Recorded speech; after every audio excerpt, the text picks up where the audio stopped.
I mean they're for kids, and tastes evolve as adults, and tastes do evolve as adults. Mm-hmm. Yeah, you know what else evolves as adults? What? Hey there, everybody. Welcome back to Pixelate. My name is Kevin, and with me today, instead of Phil, is Mikel Reparaz from Vidjagame Apocalypse. Yeah, Vidjagame. It's very important that you misspell it. Vidjagame. I already ruined it. No, it's fine. You can find us on Twitter, Threads, Blue Sky, at VG Apocalypse. We're a weekly show about video games that comes out every Friday. We do a top 5, and we talk about new releases and news and other stuff. It's 2.5 hours of pure fun delivered into your ears every Friday. Into your earballs every Friday. Mikel, thanks so much for coming on the show. Well, thank you for inviting me. Like this, discovering your podcast has been a trip. Like I listened to your series on Sacred and Terrible Air, and it's like, well, this is fantastic. These guys are great. I need to be part of this. So thank you. And you really picked like the perfect book to bring me on with. I mean, as we were talking before the show, and you literally have your copy of it. Yes. Still. So have we said what it is? I mean, they clicked on it. They know. They clicked on it. They know what it is. But for those who somehow stumbled their way into the podcast app and have not even looked at it, we are talking about Worlds of Power, Castlevania II, Simon's Quest, an FX9 production. Yes. Written by Christopher Howell, and who may or may not be a poet in his other work. Who may or may not be a poet. So, Castlevania II: Simon's Quest is an interesting game. It was probably the Castlevania game that I played the most as a kid. But was it by choice or because it just took you that long to get through it? I think yes, both. Okay. It was by choice, and also I don't think I personally ever beat it without some sort of code or cheat or what have you. Yeah, I feel like you really needed like Nintendo Power or like a guide or something like that to know what to do, like with, kneeling with the red crystal at Deborah Cliff. Because that's become sort of its own, urban legend almost. Like, is there really a game that made you do this? Or like, even just finding out that like, holy water is what you need to break through blocks in most of the dungeons. Yeah. And you press your head against the wall, or it was like the hints are terrible. The hints are terrible, and so that was the wild thing is that in the Japanese version of the game, a lot of the people lied to you, and then you filter those lies through the localization that you had in the late 80s, the nominal localization, if you can call it that. If you could call it that. And you had some pretty interesting results. And I feel like that's one part that makes it into the book is talking about that, like, some people will lie to us and some people will tell the truth, and like I don't think anyone actually does lie to them. No one does lie to them. It's all pretty straightforward. We do skip some parts in the book. It seems like there's just like, oh yeah, we did that. Like, oh, okay. Well, I guess it is a kid's book, and we're just gonna jump around a little bit. Sure, why not? So the book is written by Christopher Howell. Who is Christopher Howell, you might ask? He ostensibly is a poet, but we're not sure if it's the same guy, because there's nothing actually linking this Christopher Howell to the one in the book, other than there's like Goodreads assigns him ownership of this book. If you click on his author page on Goodreads, it's like books by Christopher Howell, and there'll be all these poetry books, and then Worlds of Power, Castlevania II, Simon's Quest. And was this actually him? Was this some other Christopher Howell who was just a struggling freelancer who didn't publish anything else of note? We don't know. No, we don't know at all. And we're always wondering which of the authors had to have the manuscript ripped out of their hands by Seth Godin. When we talked to Seth Godin years ago, he said I suspect it might be this one. He didn't want to give it up. It was it's too perfect. No, he still has things he needs to rework. It was his piece de resistance. Yeah. We'll find out. I mean, it's a doozy of a book. I mean, it might be the best of the Worlds of Power books, but still, it's a Worlds of Power book. Yeah. So I think it's the only one that takes this childhood wish fulfillment fantasy of you get to hang out with your hero and he needs your help on his next adventure. It is very yes, it is very much Last Starfighter. Also The Wizard. It feels a little bit like The Wizard, which is the movie that introduced Super Mario Brothers 3. Right. Which is like a fairly, bleak indie film, but then there's the Nintendo stuff that got bolted on that made it, the hit of the summer. Right. I guess. Come watch it. Get a free issue of Nintendo Power. It's awesome. Yeah. You get this kid I don't remember anything about that movie other than it's about a pair of brothers. Mm-hmm. And one is somewhere on the spectrum and doesn't talk, but that's right. He's really good at Nintendo. He's really good at video games. Yeah. Yeah. Oh boy. Yeah, it's kind of like Rain Man, like Rain Man Jr. It is. It was very Rain Man coded. It was the 80s and everything needed to be. They really needed to fit those ASD coded characters in there as ham-fistedly as possible. Oh, for sure. So we're going to get started, but before we do, I want to I gotta shill our Patreon. If you go to patreon.com/pixelitpod, you can join one of three tiers. That is $1, $5, and $10. $1, hey, gets you access to Phil's book reviews that he posts every Monday. $5 gets you ad-free episodes. $10 gets your name shouted out during the episode. And to that end, I must shout out Kyle Seaman, Ruthless Mutter, Jesus Loves You, and our longest time Patreon friendly friend. Thank you so much for being a friend. So yeah, we're just going to go ahead and put this ding-dang body in the marsh. Hell yeah. All right. That is a colorful expression I have not heard before. We do it every episode. We'll put the body in. I have no idea how it started. This is actually a good opportunity to think back. It's been going on for 2 years now, where before we start talking about a book, we put the body in the marsh, and then I play a clip from The Departed in which the body is in the marsh. And all right.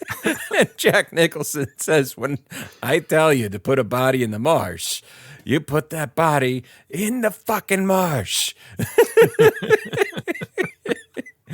So it's just become our thing. All right. And it's wonderful. Just like the line, "I will drink your spirit like cherry pop." That's right. We're in chapter 1. Stuck in my head for 30 years. So I come at this with the perspective, I don't know did you read this when you were a kid? Not that I recall. No, I didn't read this. I think I've read other Nintendo-ish books. There was a Choose Your Own Adventure Mario book I remember reading. I'm not sure if the Worlds of Power were in my sphere, so to speak. But yeah. I really enjoyed this when I was probably about 12 when it came out. Yeah. And then reread it again over the weekend and just kept rolling my eyes and sighing and lowering the book to stare out at an imaginary audience staring back at me like, what is this? This is really bad. Really doing the Jim Halpert to the wall. Yeah, exactly. Yeah, so it's the opening line is I will drink your spirit like cherry pop. Basically, Tim is either playing Castlevania 1 or is in a dream while playing Castlevania 1. The book doesn't seem to be sure. The book doesn't seem to be sure. I'm not sure. And I mean, this comes back. This becomes relevant later on. Right. He's a very visual kid. He's the best Castlevania player ever. And he's interrupted by his mother, who chastises him because, hey, no Nintendo games in the morning before school. Yeah, who had time for that? Who had time for that? I didn't know anyone who did. What's funny is I remember I was in a carpool. I want to say I was 11 or 12, and I would get dropped off at this other kid's house before school, and they would take me to school. And we always had time for one round of Mortal Kombat before going to school. His parents were super strict and somehow did not comprehend Mortal Kombat. Like, they didn't see us playing it and they didn't really get it. Which I was, it's amazing, you know? It's good because they might have tried to stop you. It's good because they would have tried to stop us, and that would have been a shame. Tim's mom stops him. Tim's mom, the book makes it pretty clear Tim's mom is hot, but she doesn't know it. Yeah. She also calls him Chum, which, like, Chum! What I just can't get over that. Like, I could see, like, buddy, pal, something like that, but Chum? Chum? In 1990? Is this Batman? Yeah. Also the line, a vampire has no better ally than a mother. Yes. Like, is that a thing? Imaginary Dracula? He really does not like his mother. No, he doesn't. But you know what he does like? He likes Hershey's. Oh my God. Hershey's chocolate. Is this book sponsored by Hershey's? This book drops a brand reference every other page for like the first couple chapters. He puts on his black leather Reebok shoes. He, like, every few pages, he wishes he had a Hershey Big Block. Specifically that. Yeah, specifically a big block. And after we'll get to it. It's like after the second or third reference to a big block. I pasted a YouTube link in my notes somewhere that I'll find soon for a commercial for a Hershey's Big Block. I was like, I don't remember what was a big block, and it's like, oh, it was just a thicker version of their regular candy bars. It was like, oh, okay. It was like a Hershey bar, except it was 3 times thicker than a Hershey bar, and that was a big deal, you know, back then. He would have eaten a Hershey's Big Block for breakfast. Ugh. Good for Tim. It makes it clear he wanted to. Like, yeah, he's supposed to be very skinny, but at the same time, sorry, are you hearing that or? No, I don't hear that. Okay. Yeah. Never mind. It's supposed to be very skinny, but at the same time, yeah, like just is constantly eating candy bars, like nonstop. Until he loses them later in the book. And that is a bummer. So that he can be tested as a character. This is his arc. Yeah, this is his hero's journey. He does make it clear that Hershey's is pretty much like, that's like the daily, that's the regular, you know, candy, like chocolate he eats. What he really loves is the Godiva chocolate. He loves Godiva, yeah. And maybe drop the occasional Cadbury. Yeah. Yeah, very brand conscious, this book. It's like, I don't know if you've read The Girl with the Dragon Tattoo, but like, oh, Billy's Pan Pizza every few pages. But Hershey's Big Block. Like, that's all he eats. Oh, so he heads off to school. He's daydreaming about chocolate. We're in chapter 2, titled Simon. Tim runs into the cutest girl in junior high. Her name is Carol Jantz. Of course. Which the name Jantz sounds like It sounds like one of the names that would have been in that baseball game. Slev McTykel. Sleeve McDykel, yeah. And Carol Chance. Carol. Yeah, and like there's something off about the dialogue in here. And I was like, what is this? It sounds like something out of people talk like it's a 50s sitcom. And Yes. then I realized that's not quite right. Like this is the patter of like the 1940s. And it makes more sense if I can just read this quote in Sure, go for a voice that I think is appropriate. Hi, Tim. Janet Morrison told me you could give me some good tips on where to get discount rates on video game cartridges. My brother's birthday is coming up, and I need to buy him a nice present. Like, you need to have that sort of You need to have that. fast-talking mid-Atlantic accent. A Hey Muncie there. girl, eh? Hey there, Tim Bradley. Hey, Tim, it's me, the cutest girl in school. How you doing? What do you say we go to the malt shop after school? Yeah, exactly. Like, but also, like, who's the discount rates on video game cartridges? Who says that? Give me some disc at Blockbuster discount. I was Yeah, like, wait a minute, wait a minute. Is this a Nate? Do they not know that was there a discounted version of Blockbuster? Or I mean, it's have to 1990. imagine this is an imaginary store in Right. whatever city this is. Yeah, because it's 1990. Blockbusters is a thing by this point, right? Yeah, I really remember. They were gaining ground. I think we were still in the age of mom and pop video stores. Right. but, We had our yeah. mom and pop video store we went to. It was called Take 5. And, but it was really small. But we would go and check it out and be like, all right, well, we didn't find anything at Take 5. Do we take the extra 20-minute drive to Blockbuster? And it was like, yeah, okay. So we could walk to Take 5 or we could drive out to Blockbuster. Oh, the early 90s. Yeah, and this kid Tim also, like, just to look at some of the description that was given to him, that he's very skinny. His friends wanted him to play pickup touch football all the time. That's very specific. Yep. Wears black horn-rimmed glasses, quote, just to be eccentric, which tells us like, oh, he's a goofy, nerdy kid. He's not one of the the popular kids, but Right. he's got his own sense of style, which for whatever reason that appealed to me at the time. Like, yes, he's like me. And now it's just like, what, why even put that detail in there? Is it just so you can say like, oh, but he had perfect 20/20 vision. Actually, He wore the fake glasses, which actually it just reminds me that's what I just had a memory unlocked of Kevin Smith saying the same thing, that he wore the glasses that he wore as Silent Bob were just glasses that he wore. He didn't need to wear glasses, but then wearing the glasses messed up his vision, and now he needs to wear glasses. no, yeah. Yeah. So Tim he schedules a date 3:15 at the flagpole with Carol Jantz.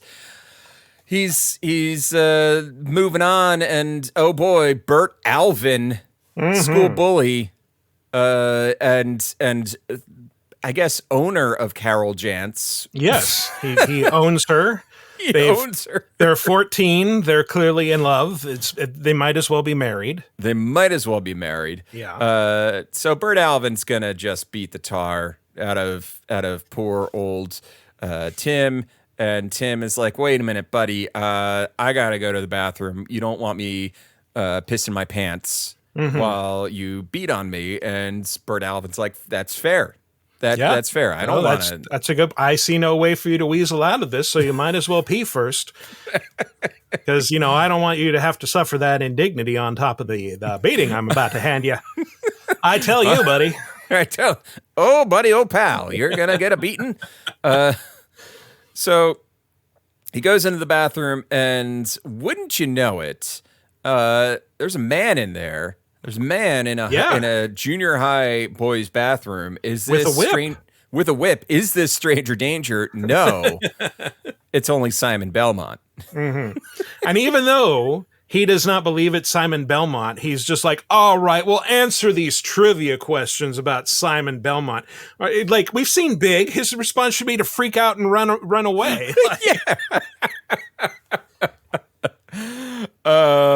So we're in chapter 3 now. The Return of Dracula, sort of. And there's like another guy in the bathroom who just kind of like walks out and he's like, hell yeah, brother. I love Castlevania. I got all their CDs. Which is that's a great character. All best character in the book, Chris to be Howard. honest. Yeah. Is most believable. Most believable is the burnout who's like, yeah, right on. Yeah, right on, bro. So Simon needs Tim's help needs Tim to help him save Castlevania from the likes of Dracula, because Dracula is the curse. It's the curse is back, and he needs help. So they teleport to Tim's bedroom because Tim needs to pack up some stuff, including all of his... After Tim touches Simon's whip. That's the line, grab my whip, Timothy Bradley. Simon Belmont shows Timothy Bradley his whip in the boys' bathroom. Oh, yes. It's this is all kinds of wrong. I don't like this at all. Simon Belmont and his whip were in the closet making babies, and I saw one of the babies, and the baby looked at me.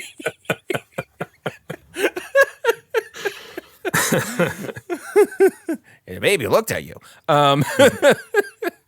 So they're in his bedroom. He packs up his stuff. Simon kind of lays the exposition pipe down a little bit and talks about, he's got his girlfriend, Linda Entwistle, who, by the way, is such a deep cut in Castlevania stuff. You can't even Google her. I don't think that name actually comes from the games. I think Howell just made that up. Well, that's the thing is I found it on a Castlevania wiki talkback page. The editors were discussing the existence of Linda Entwistle, but not even like where it's from, other than maybe this book. I don't know. Yeah, well, the manual, which you can look up on Internet Archive, says something about a beautiful maiden appearing and telling Simon about the curse, and then she fades away. So I think he just extrapolated from that, gave her a name. Sure. She's his girlfriend. Why not? Yeah. Yeah, why not? Why not? So he packs his chocolate, a Swiss Army knife. He's got M&Ms. He's got Hershey's chocolate bars. He's got a Mr. Good bar, one with the almonds. Of course. He's got some Reese's Pieces. There's an E.T. reference in here. And then maybe Simon can bring E.T. down from the sky. Exactly. And then, you got your Godiva chocolates for emergencies, celebrations, or whenever.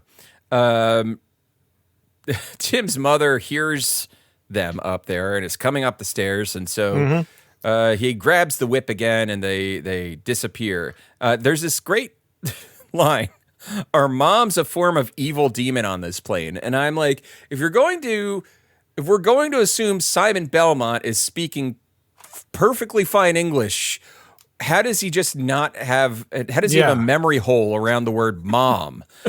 Like, well, we're Gothic heroes, so we only know mother and don't understand the abbreviation. But also, like, I noticed his mother never threatens to punish him directly. She's just, wait till your father gets home. He's gonna take your video games for a month. And it's also, again, like, it's a very 50s mode of punishment. It is. Yeah. Yeah. So they teleport to Castlevania, and we're in chapter 4, titled "The Castlevania Caper." Is that what it's called? Yes. Wow. Yeah, I just have a note here that said "Kid eats his stress," because he just immediately starts eating chocolate bars.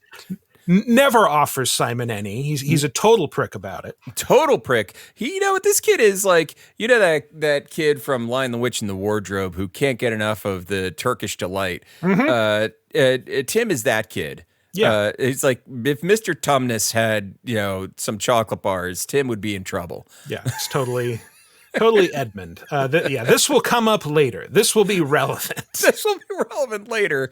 The constant chocolate. So Castlevania somehow isn't what Tim expected, even though it seems to be exactly what he expected. So Castlevania, of course, was a name that Tim Bradley always figured came from Castle and Transylvania. But the plays called Castlevania looked nothing like Tim imagined from names alone. Certainly he could see castles, and certainly it held all the menace implied by Transylvania, the birthplace of vampires. But otherwise, it was a surprise. But it's not. It's creepy and foresty, and it's exactly, you can't call something a surprise if it's not a surprise. Just to call it a surprise. Yeah, this is exactly what you'd expect Castlevania to be. And also, like, the description of Simon seems like this is not consistent with any cover. It's like he's wearing a wool jacket and a shirt and short blonde hair. Yeah. So it's just like, he just seems like he's a normal medieval guy and not like an armored adventurer on the cover. Right. Yeah. So that's that. He's not. This is not our Simon. This is not my Simon Belmont. I have to. I wonder if this was inspired by the Captain N version of Simon. It honestly feels a little bit like Captain. It's like if you visually add Captain N version of Simon. Actually, yeah. If you give that Dudley Do-Right voice to his lines, that makes more sense. Yeah, it does. Honestly, grab my whip, Timothy Bradley. Grab my whip. Yeah. Honestly, this whole thing is very Captain N. Yeah. We get more exposition from Simon about how the Castlevania has been cursed and all that stuff, and how Dracula wants to possess Simon because he's the last person to be infected with Dracula's blood, etc., etc. Simon wishes he had burned Dracula's body, but he didn't. Tragic oversight. Really. Tragic oversight. You gotta desecrate vampires completely in order. You gotta desecrate them completely. Yeah. And then Tim, after hearing all this, feels the need for a Hershey's Big Block. Of course he does. So I gotta. Hold on. I gotta find. Here we go. Hershey's Big Block. I'm sharing this, and can you hear that audio? Is so thick, you just might have a problem. Oh no! Hershey's Big Block, one big thick block of delicious Hershey's chocolate. Word from our candidate. Hershey's Big Blocks, so thick. Wow. So Okay, that is good. thick. That is thick. Oh, look what I got! A Hershey Big Block. It's so thick.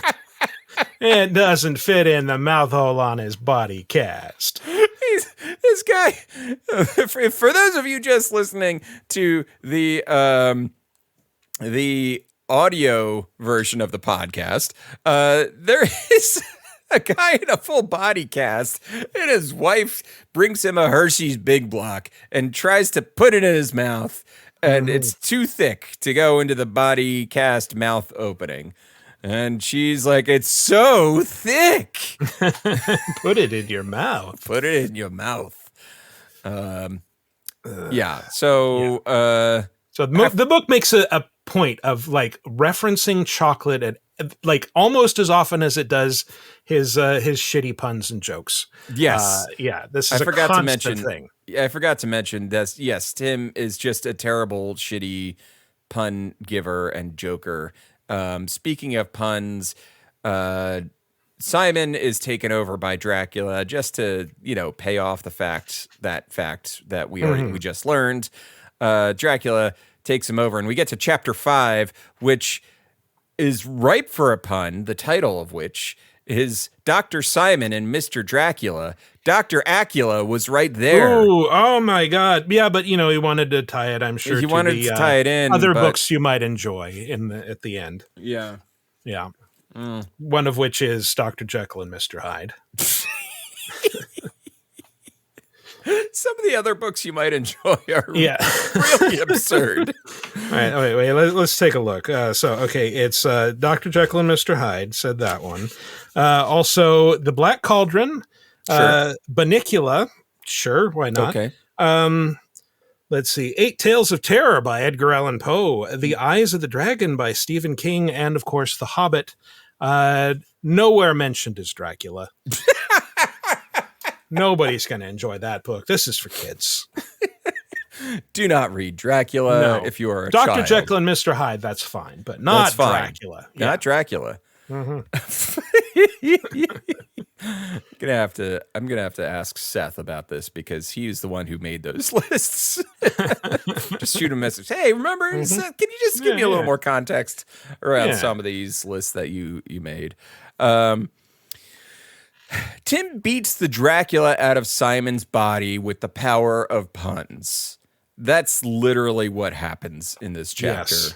Yes. The puns are not even, they're not good. No. Because for a pun to be good, I feel like it needs to be within the context of and they're just bad.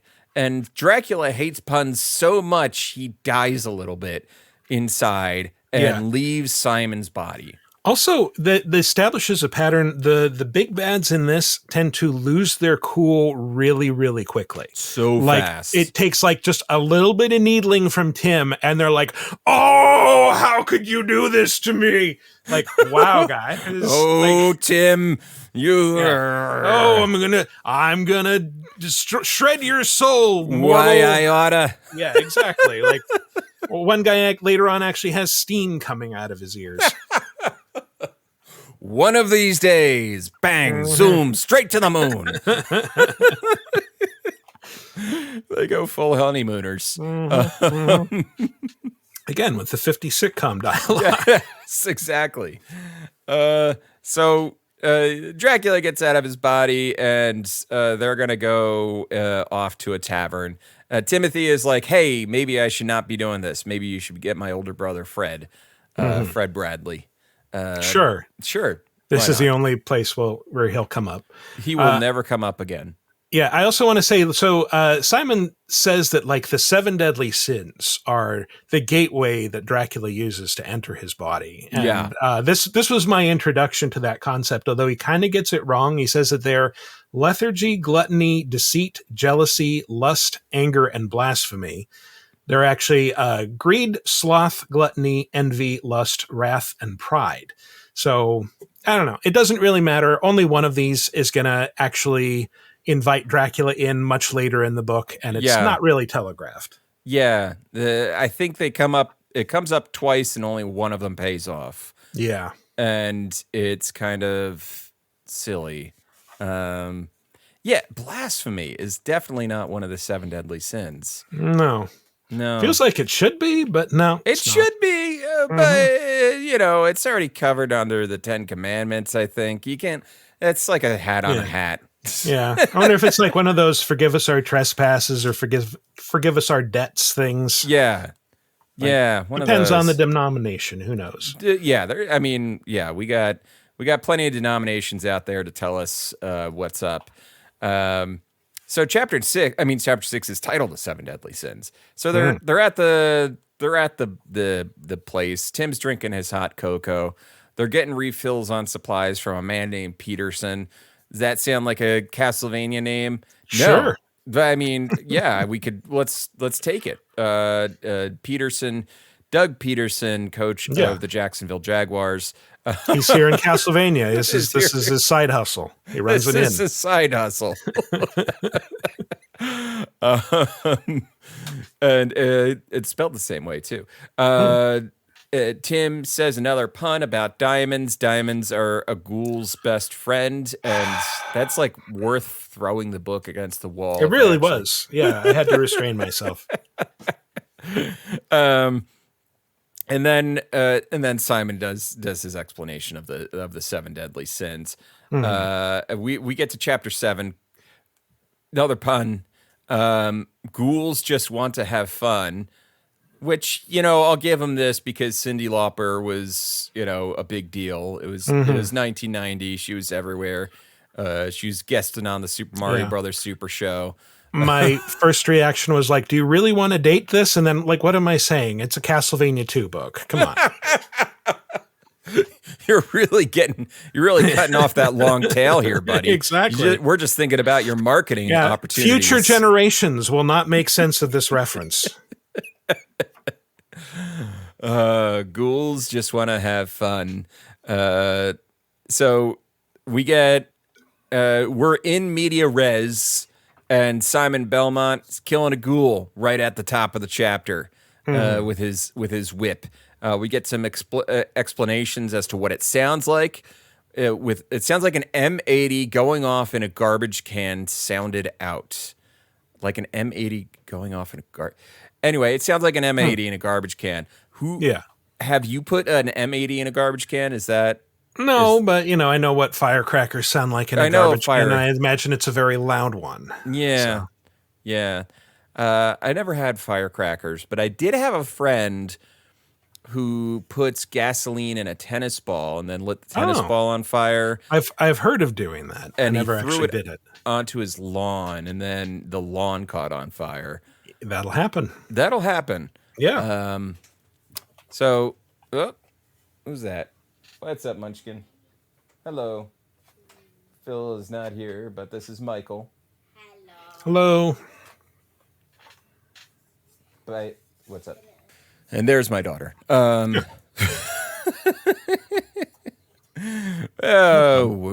Where were we? Okay, so two ghouls attack. Right. Tim has a sword. And he manages to kill one of the ghouls. He also gets his jacket ripped, and he's like, "I hope I'm sending you back to your mother." And honestly, Tim, does Child Protective Services need to be called here, because he has some weird fears of his parents.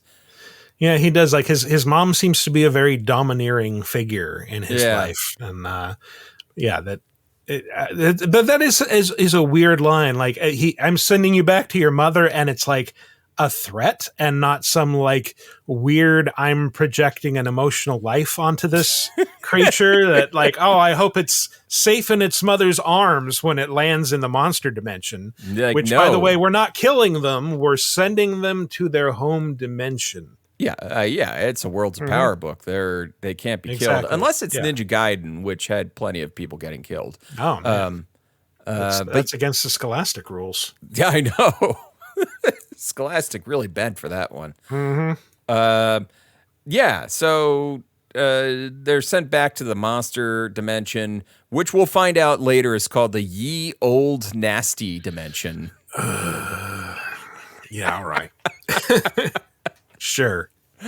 That just something about that feels. I don't know why. I just felt like that would be Seth Rogen would have called something that. I think there are a couple things called the ye old whatever, and it's just like the language nerd in me just collapses because it's like ye means the. Yeah, that's ye was already the. Ye, the ye, the. Yeah.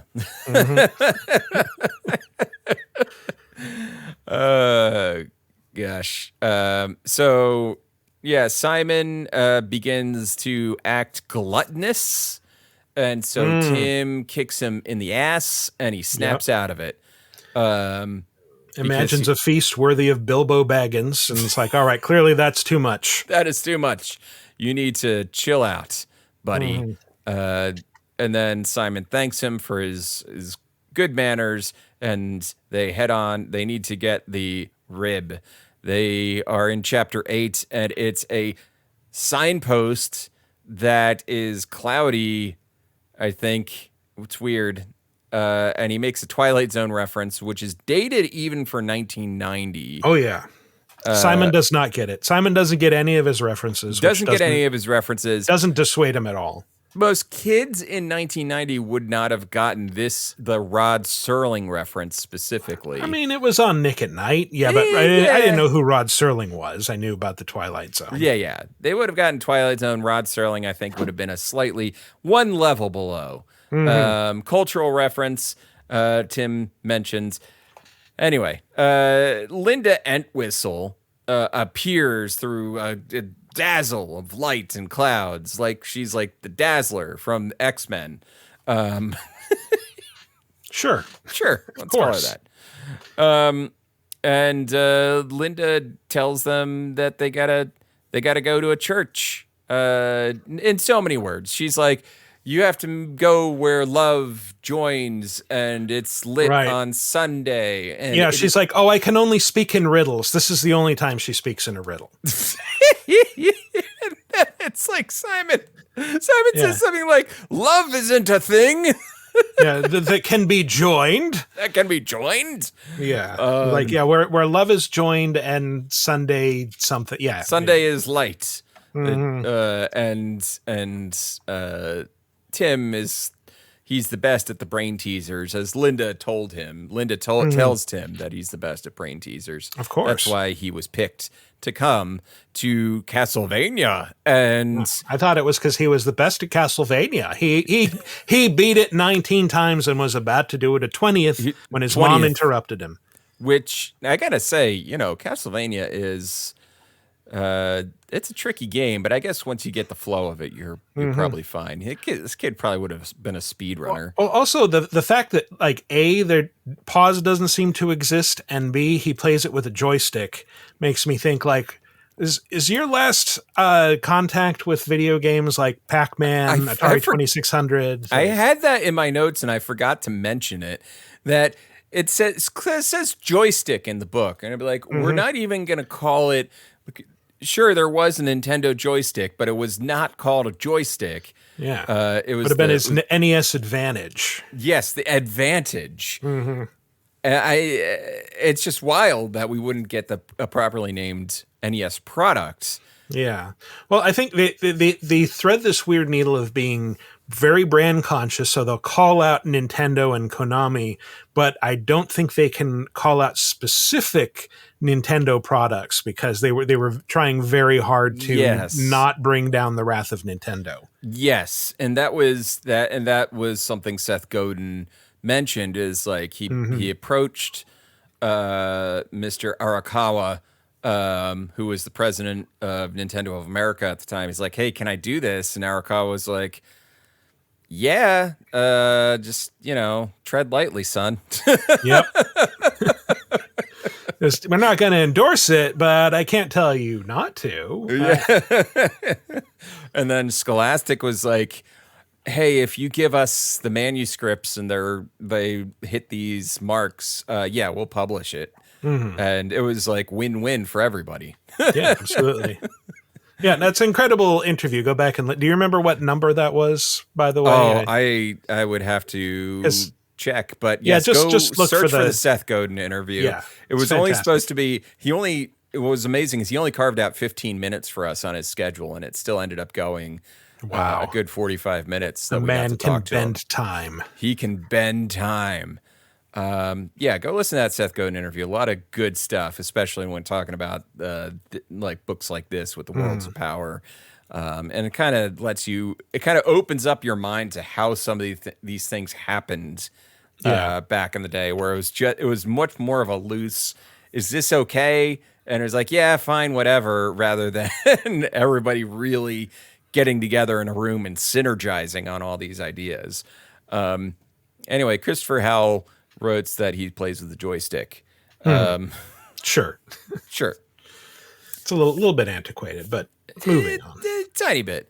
Chapter 9 is the church. They go to the church. The only church in Castlevania. The only church in Castlevania. Which is bullshit, by the way, because you need those to heal in Castlevania 2. In Castlevania 2, you're constantly going to churches in every ding-dang town. And the church is massive and can hold like the entire, like everybody in Castlevania in it. It also happens to be having a white elephant. Yeah, that's... Again, weirdly specific. That's what churches do, right? They have white elephant sales for charity. For charity, and it's also after Mass. There's going to be donuts in the rectory if you want to. Yeah, exactly. Come by for donuts and coffee and AA. So anyway, the monk is like, yeah. Here's some stuff from the White Elephant sale. Some Simon holy gives relics. him the holy relics. And the brother monk gives him a box of stuff. And then they're like, well, what about the clue? And the guy's like, "Oh yeah, the rib is at Berkeley Mansion. You got to take Bulgaria Road to get there." Okay. It's As you like, all do. right, we're gonna That might we're be gonna, from the game. I don't know. It's impossible to keep track. we're of just some of these gonna places. ram another Eastern European nation into reference into here. I mean, it might be from the game. I don't know, but Bulgaria. Where is Bulgaria in? Okay, it's directly south of Romania, so I guess it's fine. It's fine. It's fine. Sure. Sure. It's that general region. It's that general region. Yeah. So in the box is some holy water, thorn whips, and a diamond. The diamond or magic crystal will help. It's them a get the ghoul's rip. best friend. It's a ghoul's best friend. Yeah. So I'm sorry, I interrupted you. What does it do again? it's the diamond will help them get the rib from Berkeley Mansion. Sure. Those damn kids protesting over at Berkeley Mansion. Oh boy. Tim guarantees that he will make Simon laugh before the book ends. I don't think he actually does that. I think he gets him to tell a joke if it He does get him to tell a joke. It's more of a sarcastic comment than a joke. Yes. But yeah. Yeah. And then there is there's a moment which is the only part of the book which actually made me laugh intentionally was Tim messing around with the whip, and he whips and he knocks over a bunch of candles into a baptismal font. And in the background, you hear the brothers saying, "Oh, wonderful. Thank you so much." Yeah. See, someone here understands sarcasm. Tim winds the whip back up, and they go off. They're at chapter 10. They're in Berkeley Mansion. The chapter 10 is called A Rib Tickler. Sure. Funny. I have to wonder, did Christopher Howell moonlight writing like those joke books you'd see at every Scholastic book fair? He acknowledges that these are bad, but at the same time, you write a lot of them in here. Yeah. You really seem to enjoy this. That actually feels like it could be a truth that I'm going to headcanon from here on out. I mean, what's Christopher Howell going to do? He's 78. Yeah. He's not listening to this. He's not coming after us. He's not coming after us. If it's the same Christopher Howell. Who knows? Who knows? They arrive at Berkeley Mansion, where it's given a backstory. The Lord who once lived there killed his entire family and all of the help, and 1,000 ghosts roam the halls. And it's basically like Haunted Mansion. It's given the Disney haunted, and there's no windows and no doors. None of this is true, by the way. None of this is true. It's one of those lies you hear so much about. Yeah, 1,000 ghosts, and be like, I don't even think they see a ghost. No. In fact, there's not much in the way of enemies in this book. They discuss which way to go. Tim makes another terrible joke, and then they find an arrow that's magic. Yeah, it kind of made me think of he's turning this into an escape room. Where it's just look around, find something that's obviously out of place. It's this arrow lying on the floor amid all these piles of junk. Clearly, this is the key to unlocking the next area. Yeah. And not just the next area. This arrow gets reused a few times throughout the course of the book.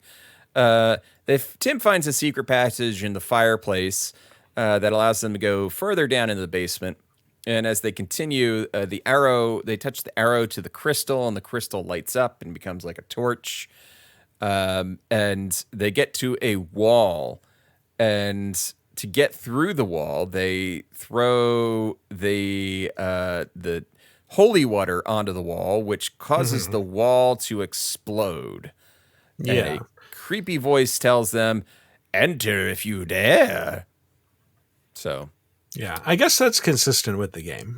That is consistent. You use holy water to get through walls and floors and things like that. Actually, that's a good place to address the...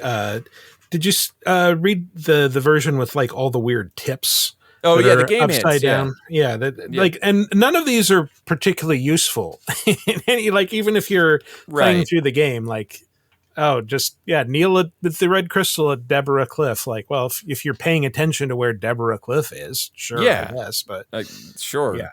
To get to the last two mansions. Yeah. And there's a tip. It's like every other chapter has there a is game there is tip. a secret path through Yuba Lake. Like, that doesn't tell me anything. It's like not that far off from how unhelpful the people in the game actually are. Yeah, for sure. Chapter 11 is titled Miss Esidorata. That's quite a name. It's quite a name. Her name, she's the caretaker of the mansion. I think occasionally this story goes from deadly serious to so silly. Her job as caretaker is to put cobwebs up in the like she keeps it creepy looking. Yeah, make sure that the dust settles just so, I think is something she says. It's you have to remind yourself this is a children's book. This is a children's book. Yeah. It makes me think of the that game, The Messenger. It definitely vibes from that. It's just like this weird this silliness. Yeah. Also, they have a reference to Ye Old Curiosity Shop. So everybody can die a little bit inside. Her full name is Esidorata Perkins.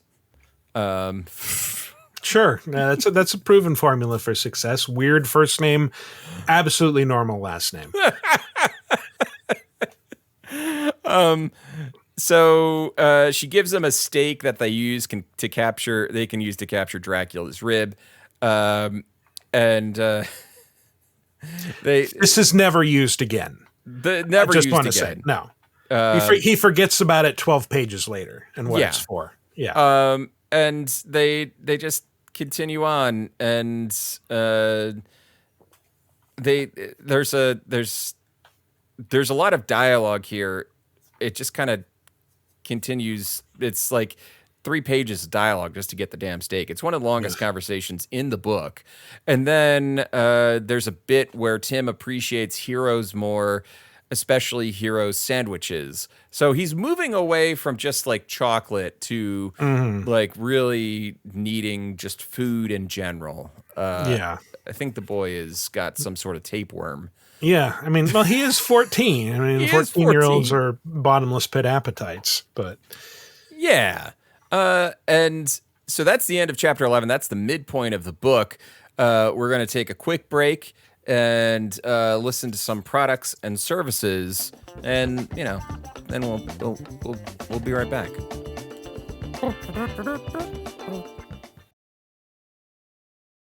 And we're back with chapter 12, titled Stakeout.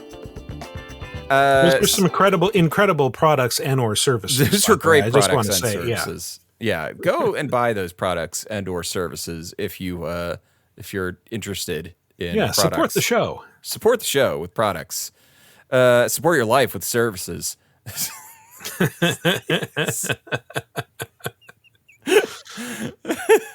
Simon and Tim meet a monster named Freddy, and his name is spelled with an I-E, and that's how you know that he's a good guy, is because monsters who end their names in Y are evil, and I-E are good. This might be the stupidest thing in the book, and it's the thing that has stuck with me the most for 30 years. I think about it every so often. Like every time I see Freddy Krueger, which this is a reference to. His name ends in a Y. I think about I.E. And looking into it, it's like, wait, which monster was this? Because I could never figure it out. And it turns out Freddy appears late in Castlevania II. And in the original Japanese, he's called Kagitsume, which means claw. So because he has a claw, it's like, oh, Freddy has a claw, but we can't call him Freddy with a Y, so I.E. We're going to call him I.E. Let's draw attention to it. Let's make a whole thing out of it. If you can't, let it shift, you can't let it skirt by, you got to really draw attention to it. So, yeah, this is where we get introduced to Ye Old Nasty Dimension.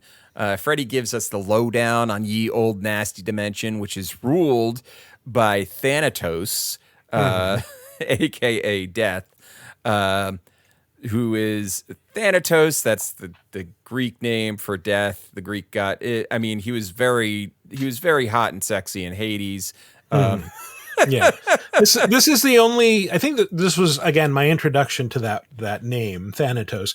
This is the only place where Castlevania's Grim Reaper is referred to as Thanatos, and it refers to him as that consistently, even in the hints. Right. I had to look it up, and I was like, Thanatos Castlevania. I was like, nope, he is never referred to as Thanatos in a Castlevania game. He is always just Death. Yeah, I have to I thought maybe this is a scholastic thing, like they can't just call him Death, but then he's Thanatos, the master of death. So like this isn't a concept that just isn't allowed. Yeah, I get it. Yeah. So anyway, Dracula is just a regular dude in Ye Old Nasty Dimension. He doesn't have any like more power than anybody else. It's really just his out here in the Castlevania dimension that he has his thralls and his power. Freddy tells him where to get the McRib, and it's like, just up the stairs or whatever. And they get to it, and they're attacked by a flying eyeball. Oh no! The monsters in this are very talky. I just want to say, talky. They all want to have a conversation. They're all stopped dead in their tracks when the kid unleashes his puns. Just it's real punishing. Chapter 13, the ghostly eyeball. The eyeball, as described, just makes me think of Trogdor the Burninator. Yeah, it's a good. He's just got arms, a big old arm. Got big buff arms covered in claws, it said, which, okay, that's interesting to imagine. Consummate V's. Yeah. So, yikes, you're just like Arnold Schwarzenegger's weight trainer. Why do you say that? Because you've got a big pupil. And then, the drum kick somewhere. Yeah. It's somewhere off in the distance, and everybody reading takes 10 points of psychic damage.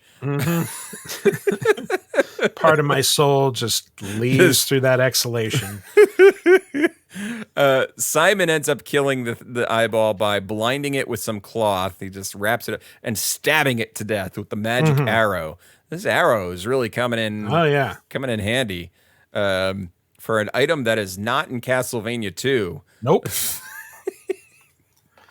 I was like, I don't remember a magic arrow. Was that a no. thing? Like, there's so many items in Castlevania 2. Yeah.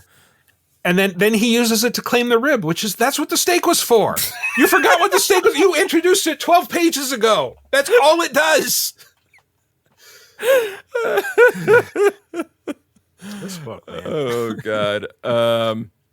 So yeah, then they get the rib, and then Dracula forms up out of skeletons and is like, I'm gonna get you. And then why does he need Simon's body when he can just like control a bunch of skeletons? Right. Why does he need? I don't get it. Yeah. And Tim tells him to go back to New York City and visit the Vampire State Building, and then Simon does tell a joke. Here he says, "Go join the other pains in the neck." Oh, and kills the bones, forming Dracula. Yeah.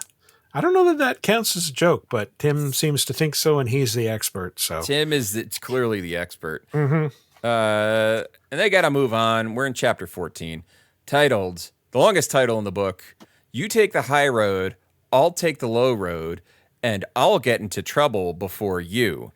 Mm-hmm. Is that a reference to something? That's a song. Yeah, you take the high road and I'll take the low road and I'll get to before you. Okay. Just into trouble. Okay. whatever the original lyric was, I forget. Oh, got it. Mhm. I'm not 1950s pilled enough to To understand this entire book. to understand. I really like Fallout, but Yeah, I guess yeah, I yeah. guess there might be an Ink Spots version of that'll Probably. show up at some point.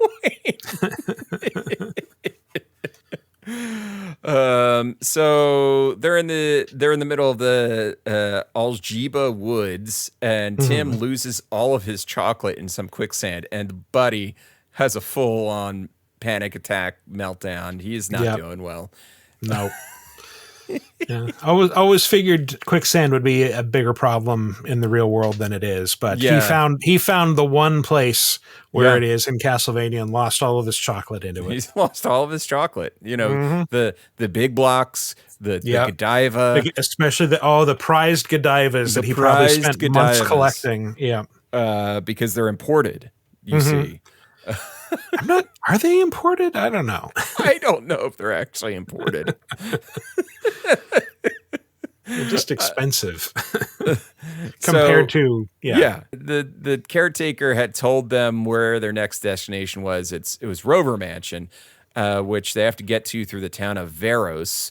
And Simon gets himself a chain whip while he's there. Which he goes out of his way to say, like, oh, it's not actually a chain. It's this pleated leather. Like, was that necessary? Yeah. Do we care? Do we need to know this information?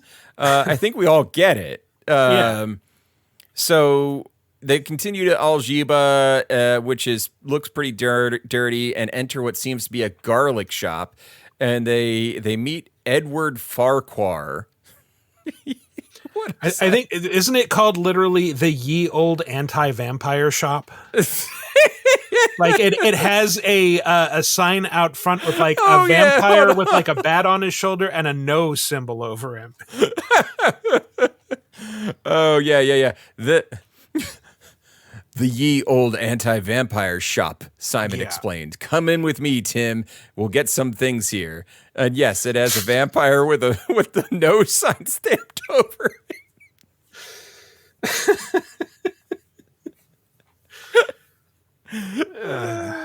And we get another gag about somebody rummaging through a huge pile of junk. Yeah, there's like stuffed animals, like dozens of stuffed animals. And then Edward finally finds the laurels that they were looking for, that they stopped there to get, and also a mirror. And there's a face forming in the mirror. Now, I remember in writing and in this television writing class that I took in grad school, our professor said when you do a cliffhanger before a break, but it's clear that nothing bad is happening after break, that's called schmuck bait. There's a lot of schmuck bait in this book. Because Tim is like, Simon, we have company, as if it's bad, but you get to the next chapter and it's Linda. Has she already called Tim handsome yet? Like, have we had that creepy moment? I don't know if that happens now or later, but yeah, that is creepy. A little bit. She tells them to find the man in gray in order to upgrade their crystal and get more energy. Really vague. The whole energy concept in this is vague and not speaking in riddles again. Just pointing that out. Let's go find a guy in gray. Find the man in gray. So their buddy Edward is like, oh yeah, that's Richard Harrelson, no relation to Woody. He's the only guy who consistently dresses in gray around here. So. He's the only guy, and like, because Simon's like, no, I've seen like 200 people in gray, and Farquhar is like, nah, it's just this guy. It's this guy, Richard. Go talk to him.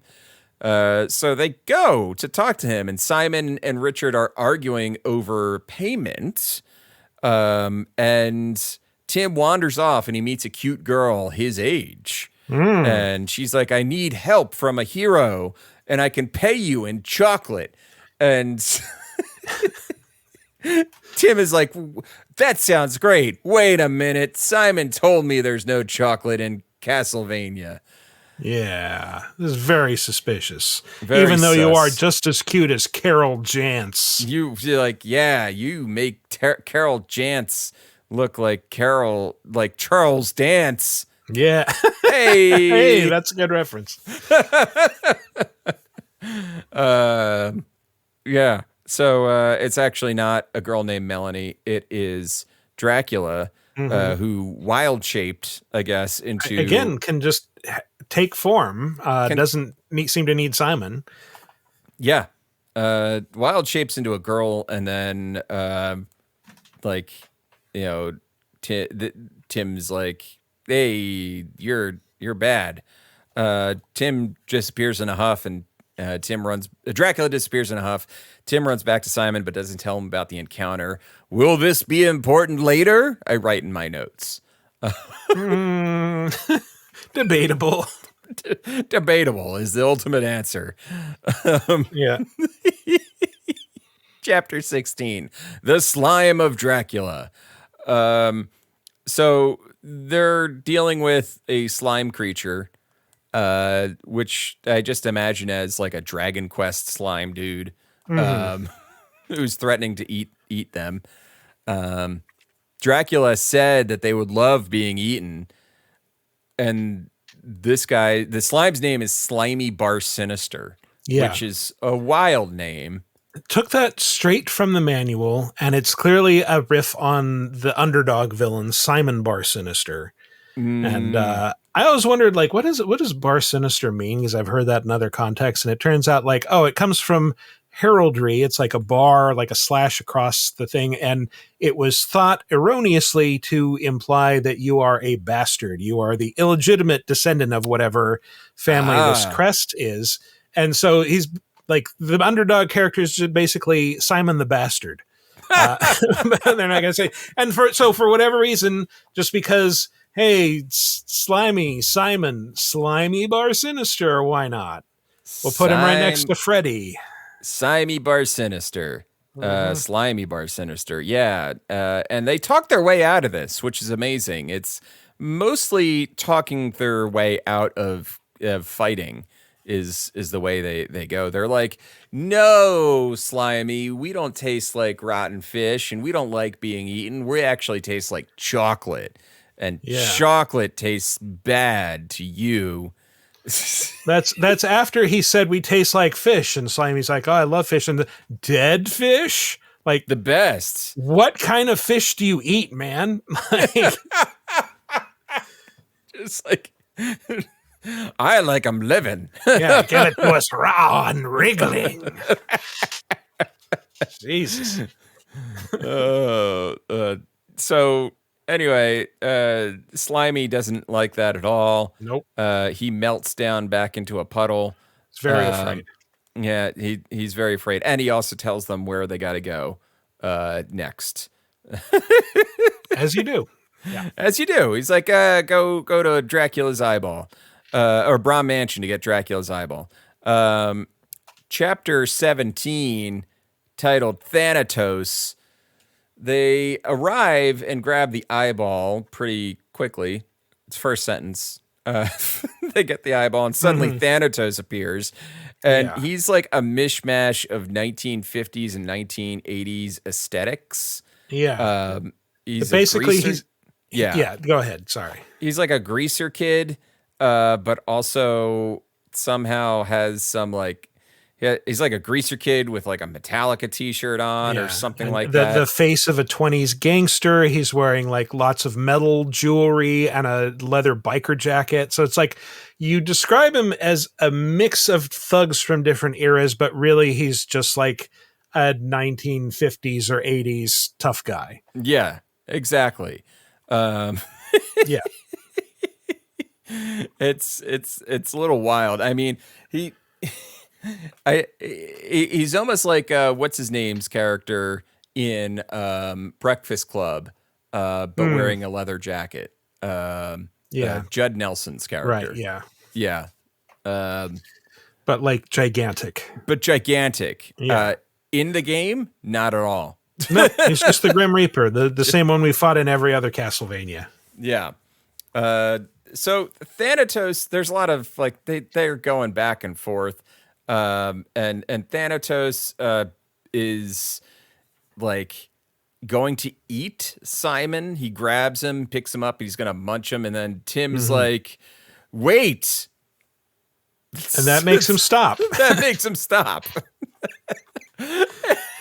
Yeah. And then Tim finally believes in himself, and he has a sparring match. He literally fights Thanatos, which includes hurling insults as well as using his whip. And suddenly, this kid's whipping Ex Machina, he's whip master. Yeah, it's a little strange that like just previously, like Simon had tried to whip him, and it like bounced off a force field. But that's not a problem for Tim. He just whips him right in the nose with the thorn whip, and he's like, oh, that was the other thing, that Thanatos isn't going to kill him. He's just going to send him back to Earth, but he's going to eat Simon. He's going to kill Simon, but send Tim back to Earth. Yeah. And then Tim, fights him off, and Thanatos gets sucked away into a black hole. Yeah. I think Simon like throws the holy water at him or something. Yeah. And then Simon basically tells Tim that like, hey, if you died in the game, you would have died in real life. Yep. And Tim faints dead away, as you do. I also wanted to point out there's a line where Simon leaps onto Thanatos' back, wraps his whip around its neck, and then blinds it. Like, it keeps referring to Thanatos as, the thing or it, and blinds him with by jamming the crystal into one eye and like a clove of garlic into the other. And it's like, how many hands does he have in this scenario? It's like he's either holding on with the whip or he's jamming things into eyeballs. Oh, Simon, you got all the hands you need, buddy. Just sprouting third and fourth hands. Third and fourth arms. Yeah, as you do when fighting Thanatos, and his Infinity Gauntlet. Yeah, his giant hobnail boot. Chapter 18, The Final Confrontation, Part 1. Yeah. Okay.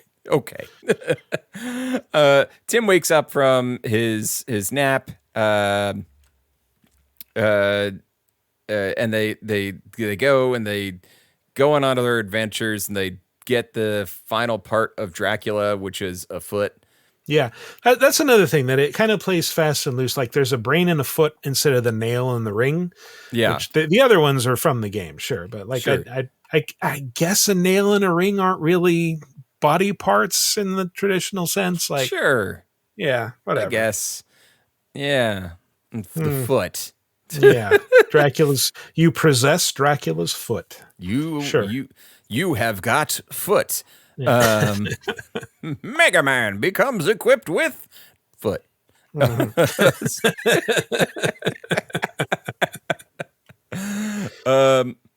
So Simon is all tuckered out. They've had some quick wacky adventures. Seems reasonable. So he's like, I'm going to take a nap. And Simon falls asleep, and Dracula comes over. It's one of the 7 deadly sins, lethargy. Don't sleep, Simon. Yeah, ever. And Tim begins fighting the Drac-Simon combo, but loses his whip, and the puns aren't working. The garlic isn't working. And just when all hope is lost, the sun begins to rise, and Simon is able to fight back a little bit and hold Dracula back. And then Tim grabs the holy water from Simon's backpack and splashes him with it, and Dracula's essence gets dissolved from Simon's body. Mm-hmm. And just fizzles away. And Simon is happy. We get another game hint. Look for a secret compartment in the basement of the mansion of Lauber. I have no idea where that. I think that's Rover. Rover Mansion, Lauber. Okay. That seems like a translation flub. We're in chapter 19, the Storygoy Cemetery, which Okay, so the one of the show you guessed it on, the Chilluminati guys just did an episode on, I believe the like Romanian monsters, and one of them is the Strigoi, which is like where the vampire thing kind of comes from. And here we got Storygoi Cemetery. So I can only imagine it's because of what happens in it. yep, story. Story. Good. Yeah. Hey. Simon talks to Tim about how Dracula had tempted him earlier with the girl and the chocolate, and it's a real Full House moment. They get to the I always suspected as much, Tim. I knew you could do it. I knew you could resist Dracula's temptations. Also, you haven't been sneaking chocolate every 5 minutes, so I noticed that. inhaling Hershey Kisses. And you know that Tim knows how to do that thing where you just like grab the foil just right and you can shoot the Hershey Kiss into your mouth. That's got to be the way that this kid downs them. He shotguns Hershey Kisses right out of the foil into his gullet. Does it all the time at school, I'm sure. Yeah. It's a party trick. Yeah. They're into the Storygoi Cemetery, and they meet the talking tombstone of Jacob Varley. That's right. The tombstones grow arms and a mouth and start talking. Yep. They're telling stories because they're telling stories. Storygoi. It's Storygoi. Yeah, and they all want everybody's attention, and they just need to tell stories, and then Simon's like, "I tell you about my life. It's a doozy of a whopper." Waka waka waka. So Simon holds up some garlic and the gravestones are like, all right, fine. We'll tell you where you need to go if you put the garlic away. Because garlic is very effective on the tombstones and not super effective on Dracula. On living stone, yeah. That was in the last scene with Dracula taking over Simon's body, that he actually takes a whole clove, like a whole bulb of garlic, and eats it. Just crunches it right down. Like, I wish I didn't have that mental image. That just like makes my gums tingle. Yeah, you can feel the skin getting caught in your teeth. Be like eating paper. Yeah, paper with a slightly burning core. Like a wasp nest, basically. Like you're eating a wasp nest. It's like eating a wasp nest. Yeah. Which look a little bit garlicky, if we're being honest. It's like ceiling garlic. Forbidden ceiling garlic. The gravestones tell them they gotta go down this path, and they gotta get to the town of Andol, and there they'll buy the Morning Star. And Tim is like, "Oh, we're buying a planetary object?" But no, it's actually a weapon. And Tim, buddy, you are 14 years old. Yeah, you should know what a Morning Star is. This is like if a kid didn't know what a Ninja Star was. Like, come on, buddy. So they go towards the town of Anadol. Chapter 20. Yeah, and it's just like summed up. They get their stuff. And now they're heading to Deborah Cliff. Simon and Tim are standing on the cliff with all of Dracula's body parts, and Simon makes entreaties to Linda because they have to ride the tornado. And the way it's described, I'm like, yeah, this would be actually terrifying to see, is a tornado that you just have to wait to eat you. Tornado, giant full-size tornado. It comes to you and it bends over like a slinky and sucks you in and swallows you. And Tim loses consciousness for the second time in this book. Simon holds his hand, and he loses consciousness, and they're off to the castle tower. We're in chapter 21, and Simon has been getting everything ready to go while Tim sleeps it off. They have a heart-to-heart about hopes and fears and whether they're prepared, and Simon casts a spell, and the spell is quite possibly the best spell I've ever heard. Goes like this: by all that is good and all that is bad, bring back Dracula to this place of the sad, conjure up his spirit from the air, and fill up his body right there. Ran out of ideas at the end, did you? Oh, Christopher Howell. You poet, you. It's like, wait a minute, if this guy's the poet that wrote this. Not trying very hard. I'm guessing phone this one in.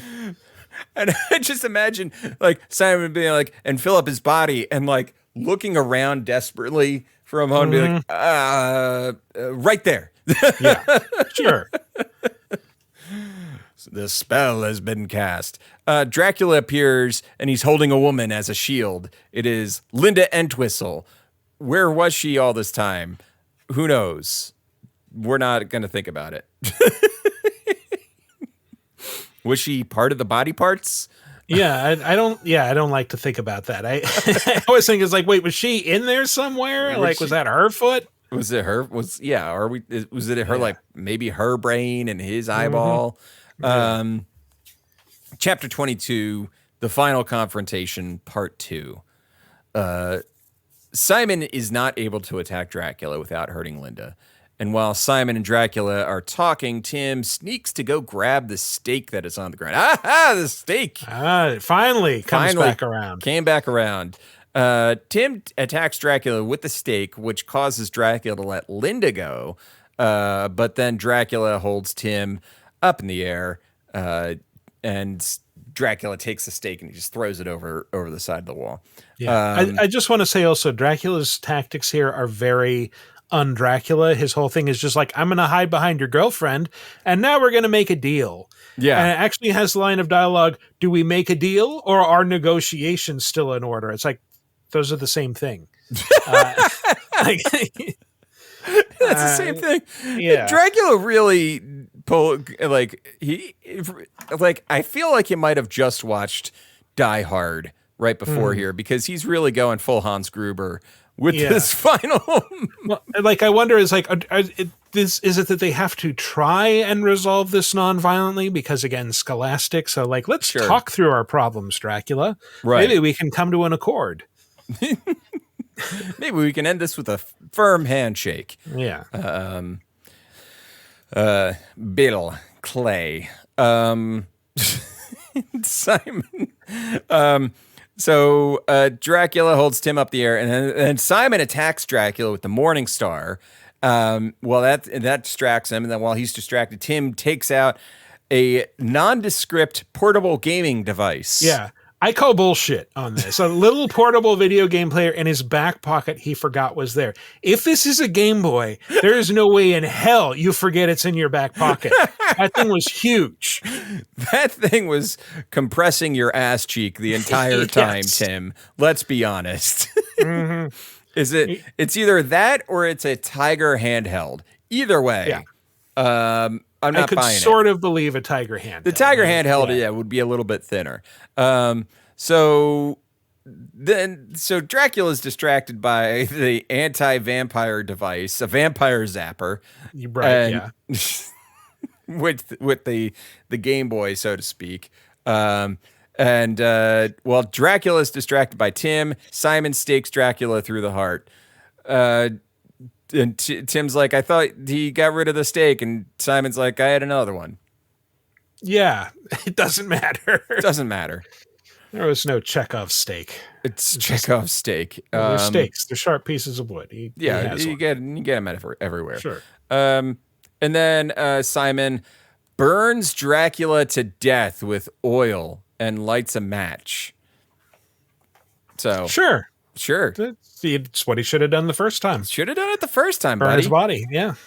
So we have a denouement here with Tim, Simon, and Linda all hanging out at the end, and Linda gives Tim the gift of some milk chocolate, and Tim's going to eat it right away, but then he realizes, no, I am choosing to not eat this right now. Yeah, because I've found something better: the power of control, the power of self-control. Mm-hmm. And it was like, yeah, that's good. I mean, sure. I wish I had learned not how to not binge eat at this age, but we're all still working on that.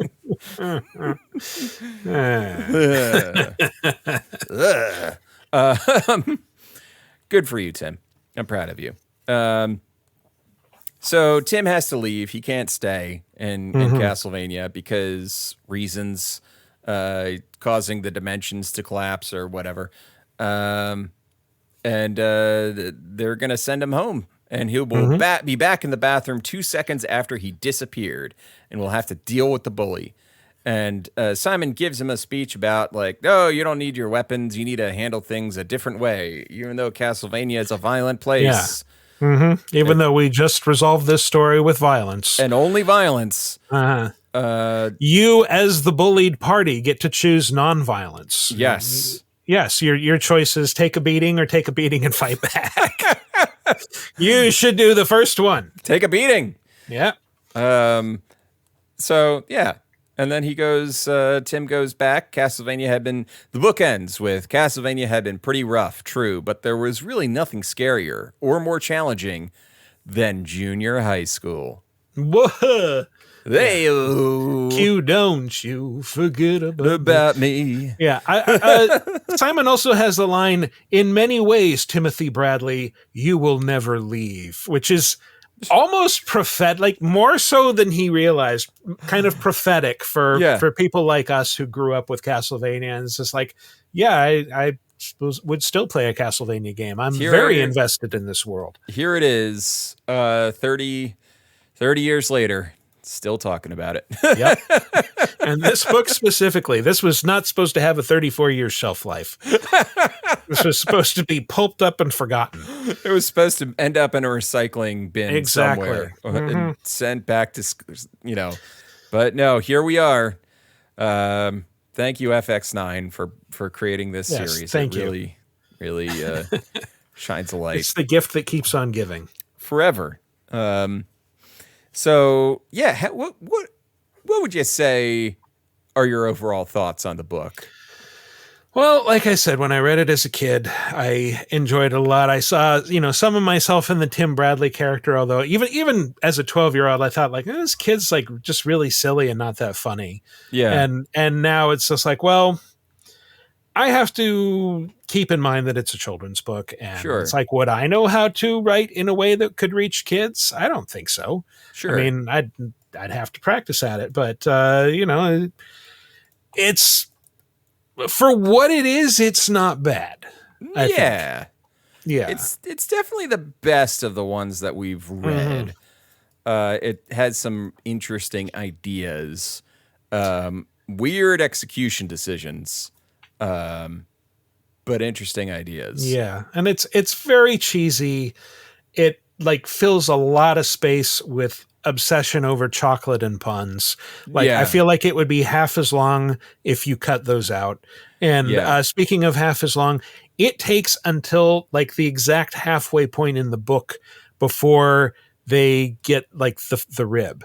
They get to Berkeley Mansion, and it's like, all right, and then it's like, well, we've got like 4 more pieces to get. Oh, we just get those through those really quickly. Yeah, we're gonna only show you them getting like one other one, and then we're moving on. And then they'll just mention them in passing. Oh, then they went to this mansion and got the brain or whatever. Yeah.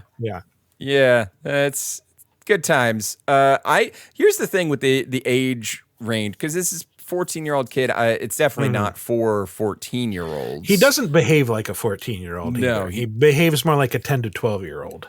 Yeah, even then, yeah. Maybe more like an 8-year-old. More like an 8-year-old. I mean, my daughter is 10, and I'm just thinking, like, is this? I don't even think my daughter would.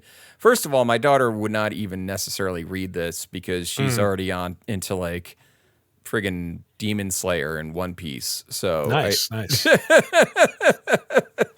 Yeah, I mean, I was reading Dragonlance and stuff, like, thicker books than this when this came out, but it's like, it's Nintendo, I'll read it. Why not? I'll read it. It's Nintendo. Yeah. Yeah. So, it's fine. I I think 34 years on, it works as a time capsule for like what tie-ins, how tie-ins were kind of treated and existed at the time, which basically were just like Seth Godin in this instance identifying like, oh, there's a market. Let's do it. Yeah. In a way, I think you could say this is a very good companion piece to Castlevania II, and that they're both kind of like, they're interesting attempts to do something different that maybe don't work, right? But that are very memorable nonetheless. Yeah. So I was looking into that, and it's interesting because Castlevania II: Simon's Quest is very much in that Metroidvania mold where it's non-linear, you go back and forth and stuff like that. And then I realized that when you look at the year Castlevania is released, it's released, and then a couple months later, Vampire Killer is released. Vampire Killer is the MSX version of Castlevania, which is also non-linear and more in line with Castlevania II in terms of how you play it and how it functions. Which makes me think, because the MSX was a higher end system, you had more developed. Like if you look at the Metal Gear versions, the MSX versions of Metal Gear versus the Nintendo versions of Metal Gear, much better. Yeah, it's like, oh, okay, I understand. Like what Kojima was doing with Metal Gear. Yeah. Because the MSX versions are like the true versions. It makes me wonder, was Vampire Killer, from Konami's point of view, like the true version of the first Castlevania game, and the Nintendo version was like a simpler port? No, I think the Nintendo version may have come first. I could be wrong, but they're only a couple months apart in terms of release, so they had to be worked on simultaneously, I imagine. Yeah, I don't know. It might have just been that, like, we're trying to reach a more like computer driven audience. Like, computer players at the time had a different set of expectations. Maybe they weren't as geared toward arcade games necessarily. Sure. Which is why the MSX for those who don't know, it was basically a personal computer that was in Japan. So anyway, that was Worlds of Power. Castlevania II: Simon's Quest. If that's the end of that, then Michael, I only have one question for you. What's that? What are you playing? Oh, I'm playing a bunch of things right now. Making my way through Stellar Blade, which is despite all the weird culture war controversy around it, is quite good. It takes a while to open up, but sure. Like if you've played Nier Automata, I would say it has a very similar vibe to where it feels like, it almost feels like an unauthorized sequel, but it has that same vibe of like a sexy android exploring the post-apocalyptic ruins of mankind that are infested by monsters.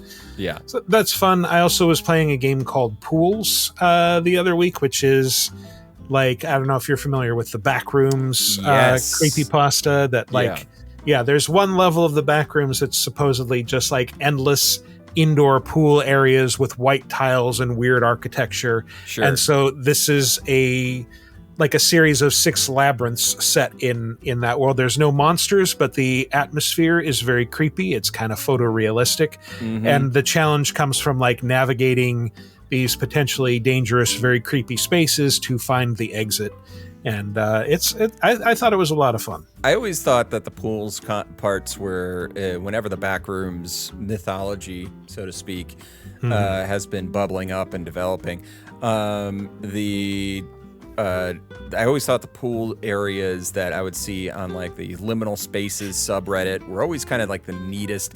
Just like something about them felt, it just made me think of like swimming lessons at the YMCA. Yes. When I was 8 years old. I think you just put your finger on it. But it's very strange. Like you'll pass an indoor pool and like some lockers, then you'll go up like a very cramped staircase with like weird angles, and you'll get into a water slide that goes over like a bottomless chasm, and then you'll find yourself in a new area. And it's weird, but it has that strange abandoned water park vibe to it. That's awesome. Yeah. Awesome. How about you? What are you playing? I played and beat, I basically binged it, Paradise Killer. Love Paradise Killer.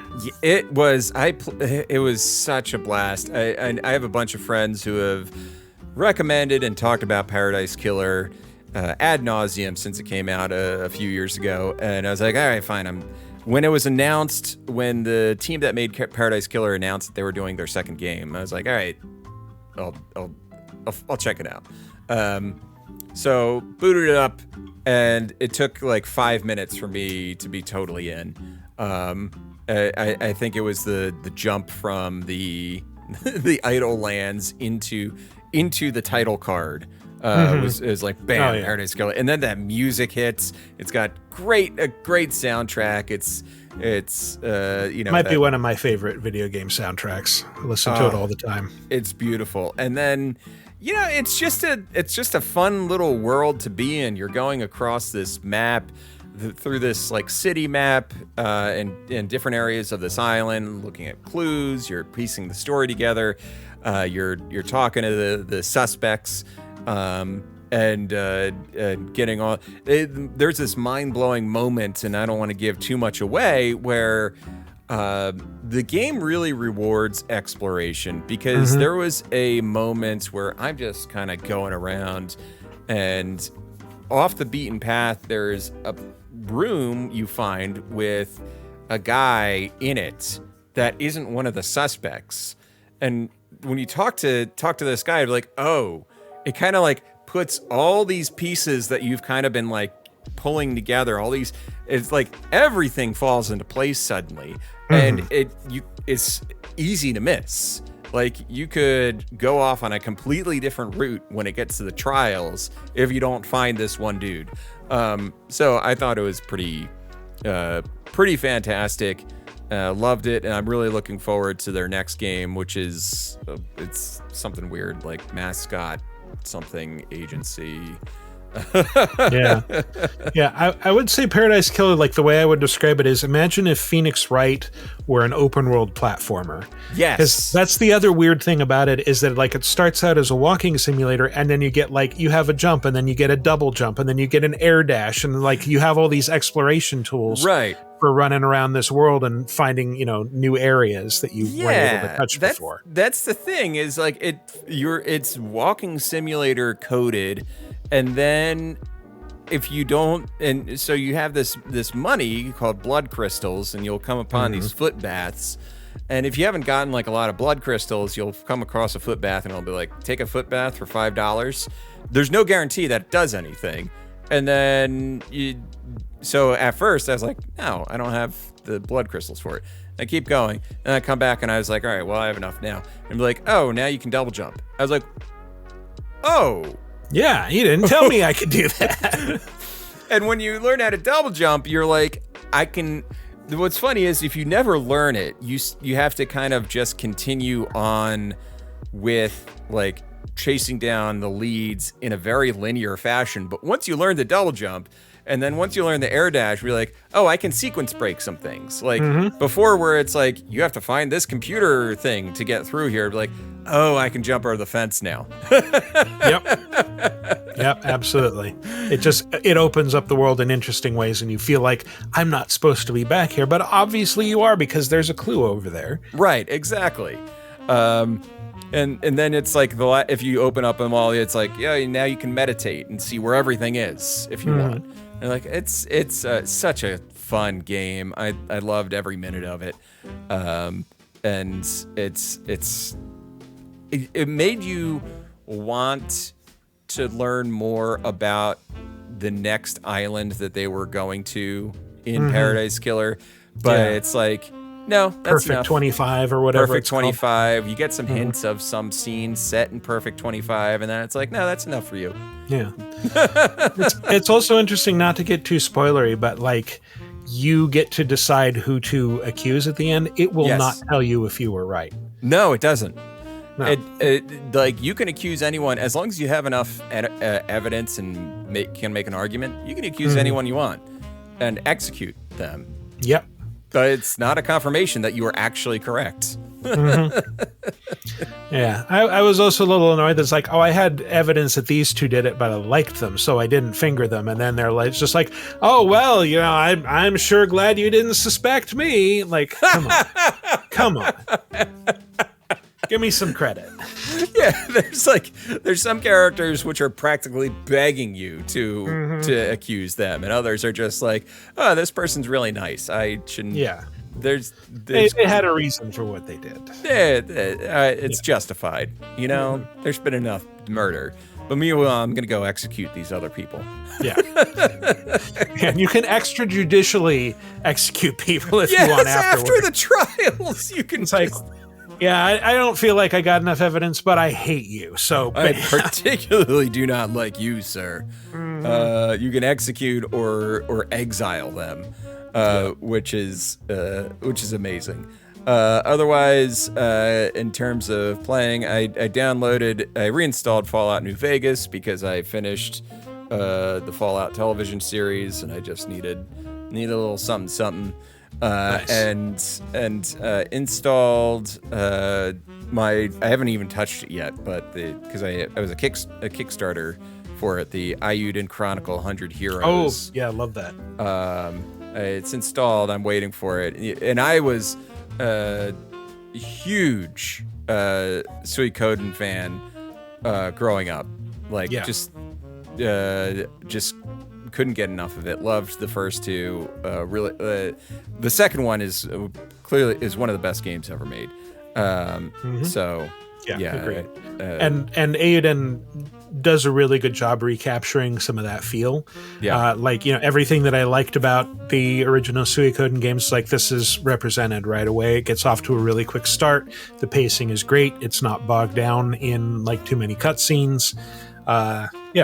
Big recommend. And I think that's on game. I think that and Paradise Killer might both be available on Game Pass if you're a subscriber. Ooh. So yeah, Paradise Killer might have left. I could be wrong. So, but yeah. Take a look. Take a look at Paradise Killer. You're not going to be disappointed. If not, it's $20 on Steam, or you can pay. Oh wait, what's this? Oh, there's a bundle. Oh wait, no, I already have the bundle is cheaper than it normally would be because I already have the game. Got it. Yes. So Paradise Killer, go check it out. And that'll do it for tonight's episode. Michael, if you could go ahead and tell the folks where they can find you. Yes, Vidjagame Apocalypse, part of the LaserTime Network. You can find us wherever podcasts are sold. Your podcast app of choice. Just look for Vidjagame, and it is, again, misspelled VIDJA Game Apocalypse. And yeah, you can follow us on the socials, the big three, at VG Apocalypse. And you can follow me personally at Wikiparaz, WIKIPARAZ. So awesome. Thank you again for the invite. This has been a lot of fun. Yeah, this has been a blast. And you know, Phil was on your show last week. Yeah, he was great, by the way. Yeah, I listened to that whole. I popped that episode on while I was doing some cleaning this weekend, and that was a fun episode. So go ahead and check that out. Phil was a guest on Vidjagame Apocalypse. The top 5 beautiful flops was the games that were like really interesting and critically beloved, but did not sell well. Love that concept. So for us, you can find us. You can find us on Twitter, Blue Sky, Instagram, and so on and so forth at PixelitPod. If you search PixelitPod, you're going to find us. Also, if you could go ahead and rate this episode 5 stars on Spotify, Apple, and wherever you're listening to it, really helps us out. And you know, it's throw a comment in there. Why not? We like comments. We love them. That'll do it for tonight's episode. Thank you so much for listening, everybody, and have a good evening.